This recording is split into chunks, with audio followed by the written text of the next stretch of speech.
Hey guys, thanks for tuning on in. Before we get started, I just want to take a little minute and talk about our free Facebook group called Credit Score Hackers, where you can get answers to your credit questions from experts in the field as well as people in a similar situation. So, thank you guys so much once again for tuning on in, and I hope to see you on the inside.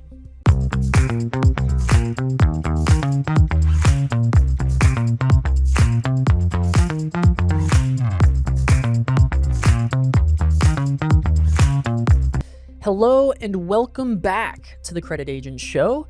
Whether your information has been compromised, exposed, or stolen, you are within your own rights to protect yourself. So there are a couple of options that you as the consumer, especially in the credit world, have at your disposal to be able to combat things like this.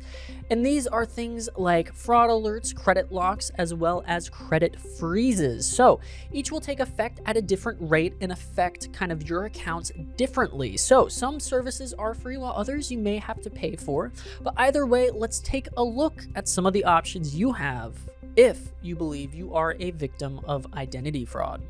So starting off with the first one, we're going to be discussing what exactly a credit freeze is. Well, both credit freeze and locks restrict the access to your credit report. Now, you may remember from our previous videos, a credit report essentially is the detailed breakdown of your credit score. So essentially, you're locking off your entire credit report from lenders and other people trying to use your information from opening accounts in your name. Under federal law, you can activate and remove a credit freeze on your credit report for each of the three major credit bureaus absolutely free. But remember, in order to completely cut off and or freeze any of the three major credit bureaus' credit reports, you have to go to each one of their websites and manually do this through them. This can often involve you having to input information to verify it's actually you trying to initiate this credit freeze, and then afterwards it will take into effect. So you may be wondering about the length of time it takes when, putting in that request for a credit freeze and when it's enacted. Well, by law, the credit bureaus, no matter which one it is, have 24 hours to initiate that lockdown. So if it doesn't happen within 24 hours, it's on the credit bureaus at that point. But generally, they are going to be very quick about this because it is your identity that is at stake here. You can generally expect an average of anywhere from 1 hour to 6 hours, and if at the max, 24 hours as I previously stated. So diving on into the process itself, like I said previously, whenever you want to initiate a credit freeze, it's going to ask you to input some, very important information, once again, to kind of verify it's you. Once that verification is complete, they're going to ask you to put in a PIN or a password that you can then later just use on a whim to kind of disable the credit freeze or credit lock. So two of the cons that comes from doing something like a credit freeze is, once again, once your credit is frozen, it's up to you to unfreeze it, so then lenders can once again begin reporting and or looking at your credit score or credit report for applications. You can't get any credit authorization when a credit freeze is in effect at online or retail vendors. So no worries, this doesn't really affect your credit score in any way. Once again, it's just a security purpose, and at any point or time, you can unfreeze this credit freeze. So more specifics on exactly how you can activate the freeze. Starting off with Equifax, you can call them toll-free at 800-349-9960 and request it over the phone, or you can request a freeze online through their website, equifax.com. Read through the Equifax's kind of credit freeze guide to get a better idea of how specifically a credit freeze works with Equifax. So moving on then, we have Experian, which you can call 888-397-3742.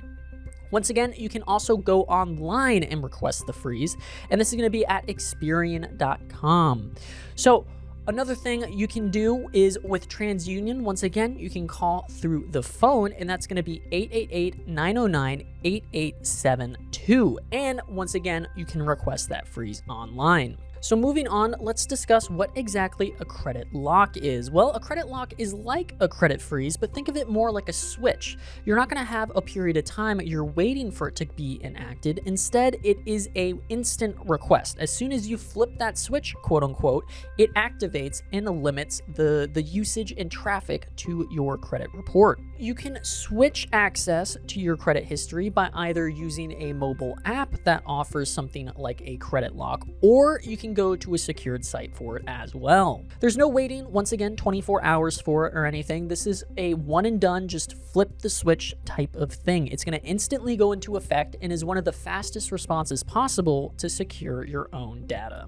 When setting up the credit lock, a lot like the credit freeze, the bureaus are going to ask you a little bit about your personal identity just to verify it's you, and then once again, it can function like a light switch. So they're going to ask you for things like your social security number and other types of information like your current address and name to really verify it's truly you. When it comes to actually verifying this, you can either submit it completely online or by mail. The choice is completely up to you. And the most important thing to remember is a credit lock still limits access to your report. It locks it down completely. So once again, you are not going to be able to, apply for new lines of credit, as well as any lenders aren't going to be able to actually upload data to update your credit report and subsequently your score. So all three of the major credit bureaus do offer this service, and Equifax, best of all, offers it for free. They call it the Lock and Alert program. Now, with this one, you can lock and unlock your credit history through their online app.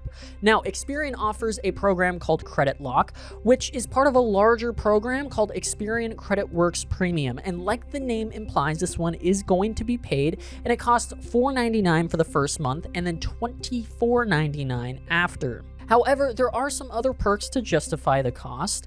It does offer these perks such as credit monitoring, monthly FICO scores, and reports from all three of the credit bureaus themselves. So it may be a good program to look into, especially if you're on the credit repair side of things and you want to make and take action on your credit report.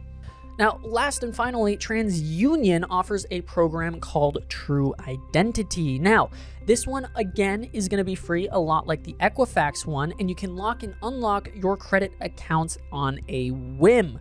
The premium version is called Credit Lock Plus, and this one is going to come in at $19.95 a month. So the final topic I wanted to discuss today is fraud alerts. Now, if you've ever checked your credit report and you've noticed new activity that you did not authorize, fraud alerts are going to be for you. It is going to be a less severe alternative to things like credit locks and credit freezes, and this option is also going to be free, which is great. It also allows lenders to actually see your credit file, so it's going to be less intrusive in a way where it completely locks out activity, but requires verification of your identity to access the actual credit report. So there are going to be three types of alerts you can sign up for. There's initial fraud alerts, active duty fraud alerts, and extended fraud alerts. And best of all, like I said, each one is completely free. So when it comes to initial fraud alerts, this is the most common one, and it's known as a initial or temporary alert.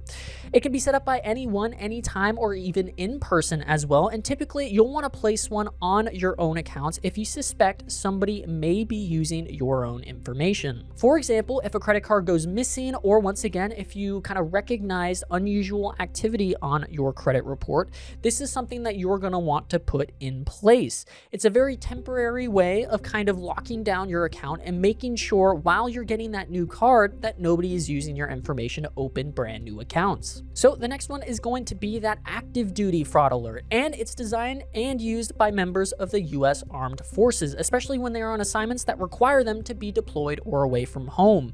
Because of this, they're generally not going to be using their own accounts while abroad in the world. So when it comes to locking down their own kind of credit accounts, this is a great way because once again, it doesn't outright lock it down completely. It just requires extra verification for whenever new lines of credit are opened. The final type of fraud alert is going to be the extended fraud alert. And this is one that you want to use after the fact. Essentially, it works as a proof and verification that you did not authorize any of this new activity on your credit report, and it's going to be used to be submitted to, police or investigators when investigating a fraud case.